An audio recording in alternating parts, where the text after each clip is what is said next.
అధ్యక్ష, మన పెద్దలు సాగునీటి ప్రాజెక్టులు ఆధునిక దేవాలయాలు అని చెప్పారు. ఎందుకు అంటే ప్రజలకు, సామాన్యులకు, పేదలకు, ముఖ్యంగా రైతాంగానికి దేవాలయం ఎంత పవిత్రమైనదో, మనం ఏదైనా ఆపదలో ఉంటే దేవుడిని కోరుకుంటే ఆపద నుంచి గట్టెక్కిస్తాడనే ఉద్దేశంతో కష్టాలలో, కన్నీళ్లలో, ఆకలితో, ఆత్మహత్యలతో అల్లాడుతున్న రైతాంగం కోసం సాగునీటి ప్రాజెక్టులు నిర్మించి ఎడారుగా బీటలు వారిన పొలాలను పచ్చని పైరులతో పండించాలన్న ఉద్దేశంతో సాగునీటి ప్రాజెక్టులు ఆధునిక దేవాలయాలు అని పెద్దలు చెప్పారు.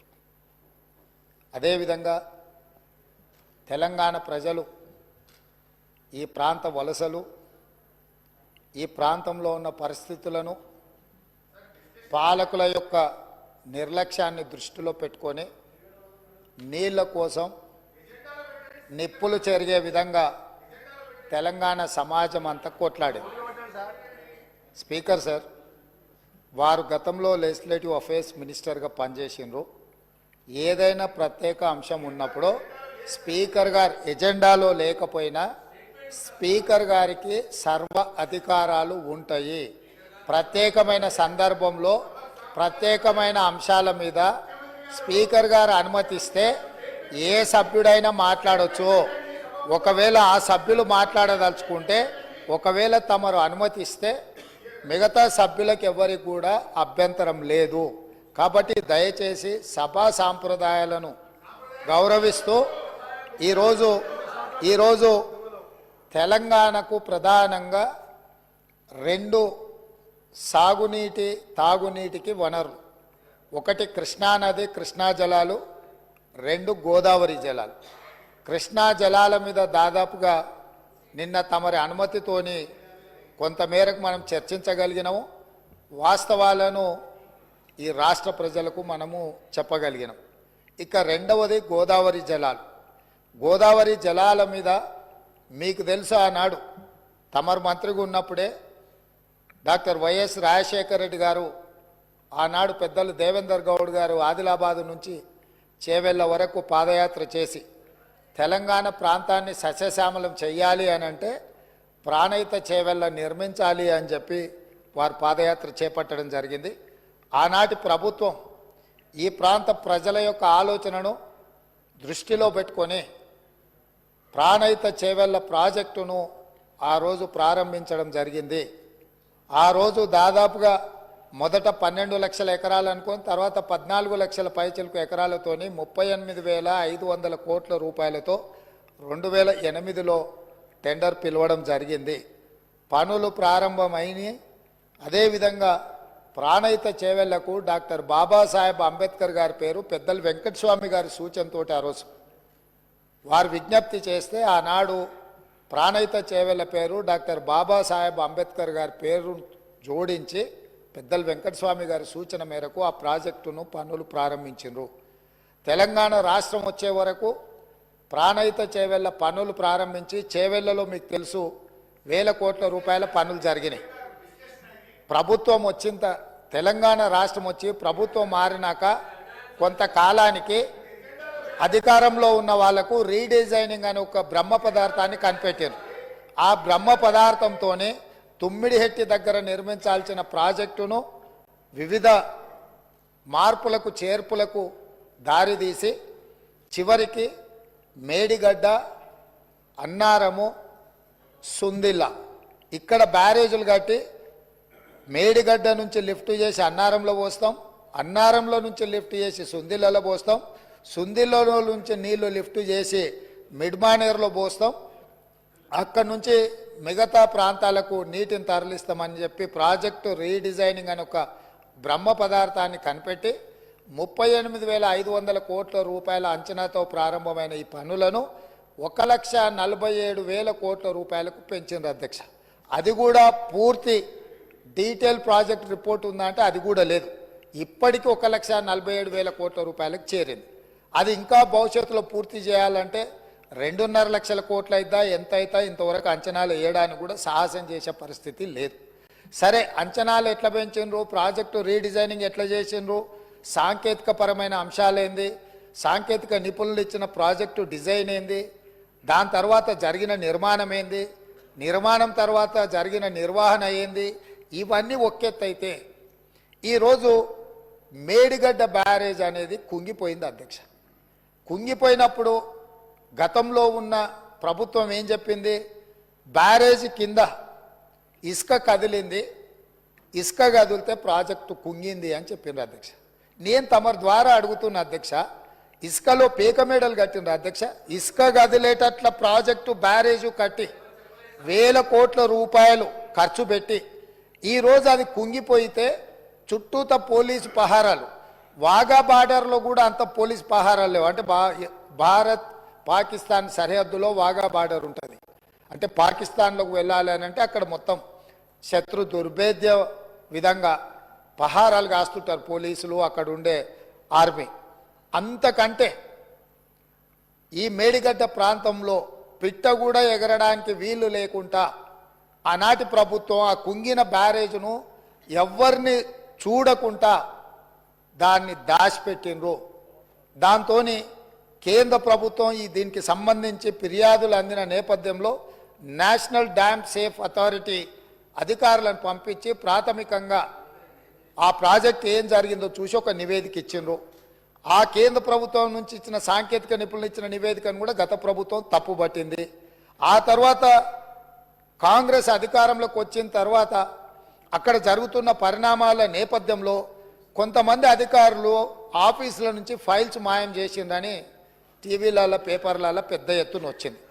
తక్షణమే ప్రభుత్వం తేరుకొని విజిలెన్స్ అండ్ ఎన్ఫోర్స్మెంట్ అధికారులను మీరు ఆ ఫైళ్ళు మాయమైన ఏమి మాయమైనాయి, ఎవరు మాయం చేసిండ్రు, అదేవిధంగా మేడిగడ్డ అన్నారం ప్రాజెక్టులలో జరిగిన అవకతవకల మీద మీరు ఒక నివేదిక తయారు చేయండి అని చెప్పి ప్రభుత్వం ఆదేశాలు ఇవ్వడం జరిగింది. సాగునీటి పారుదల శాఖ మంత్రి ఉత్తమ్ కుమార్ రెడ్డి గారు సూచన మేరకు ఈ ఆదేశాలు ఇచ్చినాం. వాళ్ళు పూర్తి స్థాయిలో వీటన్నిటిని పరిశీలించి ప్రాథమికంగా ఒక నివేదిక ఇచ్చారు. అందులో తీసుకున్న నిర్ణయాలు కానీ, లోపభూయిష్టమైన నిర్మాణాలు కానీ, నిర్వహణలో జరిగిన నిర్లక్ష్యానికి సంబంధించిన చాలా విషయాలను వాళ్ళు నివేదిక ఇచ్చిండ్రు. ఆ నివేదిక నేపథ్యంలో ఇప్పటి వరకు చాలామందికి సభ్యులకు కానీ రాష్ట్ర ప్రజలకు కానీ అక్కడ ఏం జరిగిందో ఏమైందో సంపూర్ణమైన సమాచారం లేదు. ఈరోజు కొత్తగా ఎన్నికైన శాసనసభ్యులు సగానికి పైగా ఉన్నారు. కొంతమంది సీనియర్లు ఉన్న ఈ ప్రాజెక్టులు నిర్వహణ పట్ల వాళ్ళకి ఏ మేరకు దాని మీద పట్టుందో మాకు తెలియదు. అందుకే మేము ఒక మంచి ఆలోచన చేసి ఉప ముఖ్యమంత్రి గారు ఆ మంత్రిని శాసనసభ నియోజకవర్గం నుంచి ఎమ్మెల్యేగా ఎన్నికై ఈరోజు మంత్రిగా IT and industries legislative affairs మినిస్టర్గా ఉన్న దుద్దిల్ల శ్రీధర్ బాబు గారు మనల్ని అందరినీ అక్కడికి రండి, మీరు అందరు చూడండి, అక్కడ ఏం జరిగిందో తెలుసుకోవాల్సిన బాధ్యత ప్రతి శాసనసభ్యుడు శాసన మండలి సభ్యుల మీద ఉన్నది. రేపు ఈ సభలో జరగబోయే చర్చలో కల్లారా చూసి ఇచ్చిన నివేదికల మీద మనం చర్చ చేపట్టాలి అని చెప్పి వారు సూచన చేసిండ్రు. ఈరోజు మంత్రి గారు కూడా నిన్న అంతకంటే ముందు మొన్న ఇదే సభలో మంత్రి గారు కూడా అధికారికంగా లేఖలు రాసిండ్రు. ఇంక్లూడింగ్ ప్రధాన ప్రతిపక్ష నాయకుడు కల్వకుంట్ల చంద్రశేఖరరావు గారికి, అదేవిధంగా భారతీయ జనతా పార్టీకి, ఎంఐఎంకు, సిపిఐ సభాపక్షాలకు అందరికీ కూడా ఉత్తమ్ కుమార్ రెడ్డి గారు లేఖ రాసి ఈరోజు 10 గంటలకు సభా సమావేశాన్ని ఏర్పాటు చేసుకొని దీని మీద ఆహ్వానం పలికిన తర్వాత మనము అక్కడికి బయలుదేరదామని చెప్పడం జరిగింది అధ్యక్ష.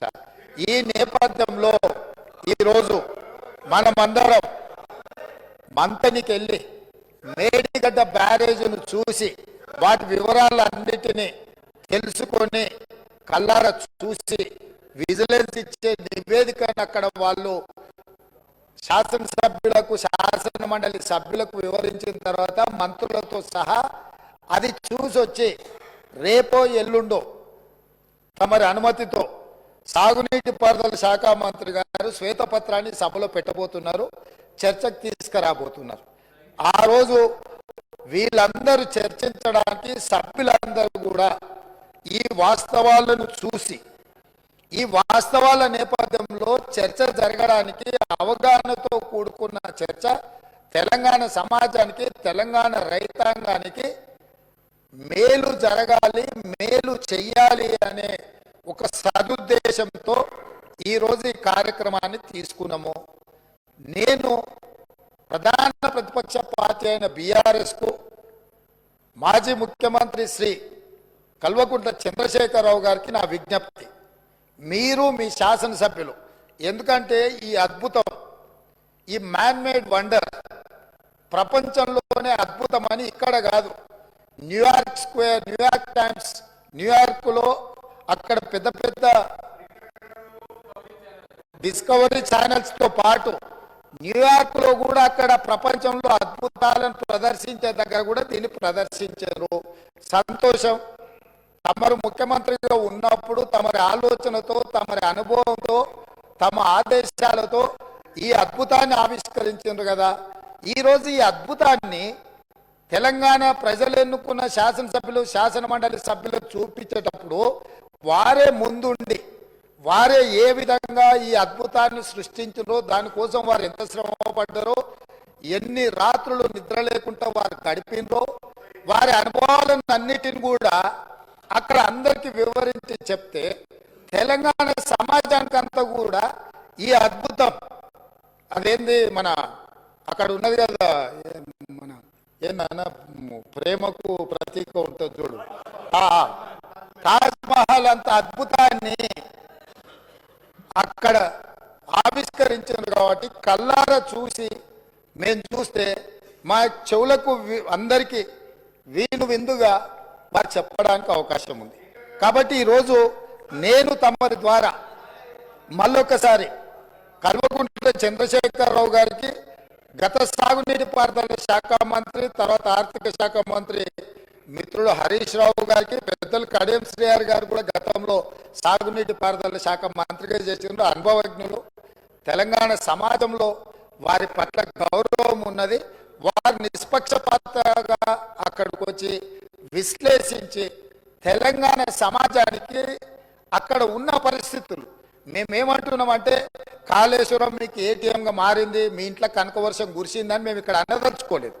కాకపోతే అక్కడ ఏదైతే జరిగిందో జరిగిన వాస్తవాలను తెలంగాణ ప్రజలకు తెలుసుకునే హక్కు అధికారం లేదా అని నేను అడుగుతున్నా.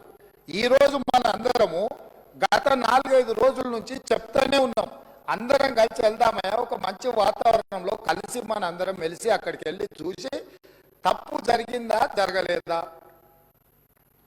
తప్పు జరిగితే తప్పు జరిగిందా నిర్ధారిస్తే తప్పుకు కారణం ఎవరు, దాన్ని నిర్ధారిస్తే దానికి విధించాల్సిన శిక్ష ఏంది, ఈ సభలో చర్చించుకొని ఈ సభ ద్వారా ఒక మంచి సాంప్రదాయానికి తెరదీద్దామనేదే మా ఆలోచన. ఈరోజు మేము దానికోసమే ఆ ప్రాంత శాసనసభ్యుడు కాబట్టి గతంలో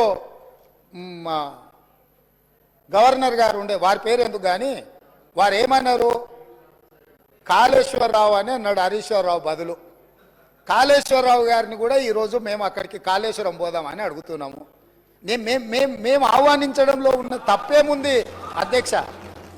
ఇప్పుడు మేము ఒకవేళ బై రోడ్డు మేము బస్సులు పెట్టుకున్నాం, అందరం కలిసిపోయినట్టు ఉంటుందని.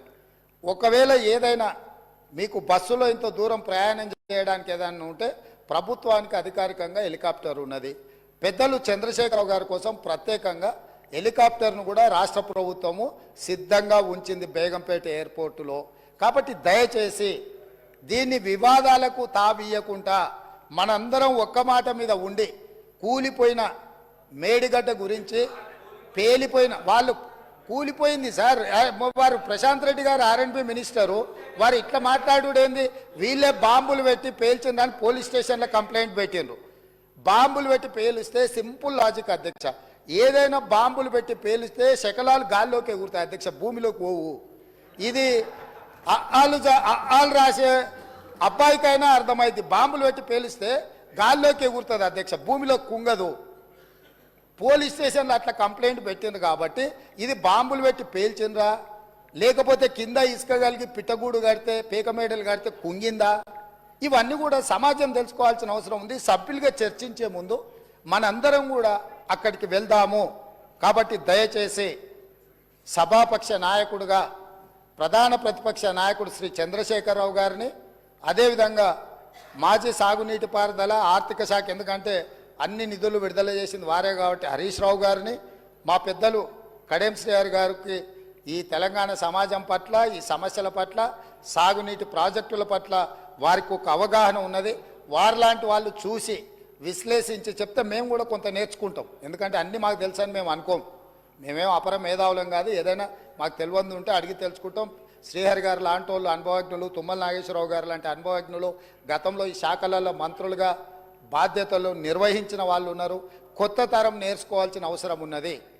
నాకు కూడా శాఖలు ఎప్పుడు నేను నిర్వహించలేదు కాబట్టి నాకు కూడా నేర్చుకోవాల్సిన అవసరం ఉన్నది. నేర్చుకోవడానికి నేను సిద్ధంగా ఉన్నా. కాబట్టి దయచేసి ఇక్కడ నుంచి మనం అందరం బయలుదేరి అక్కడ చూసి అక్కడ ఉన్న పరిస్థితులను అన్నిటిని కూడా అవగాహన చేసుకొని రేపో ఎల్లుండో తమరి అనుమతి తీసుకొని మంత్రి గారు శ్వేతపత్రం ప్రవేశపెడతారు. శ్వేతపత్రంలో తెలంగాణలో ఉన్న ప్రాజెక్టులు అన్నిటి మీద చర్చ చేద్దాం. అదేవిధంగా కాళేశ్వరము, కాళేశ్వరరావు గారి మీద, వీటి మీద చర్చ చేద్దాం.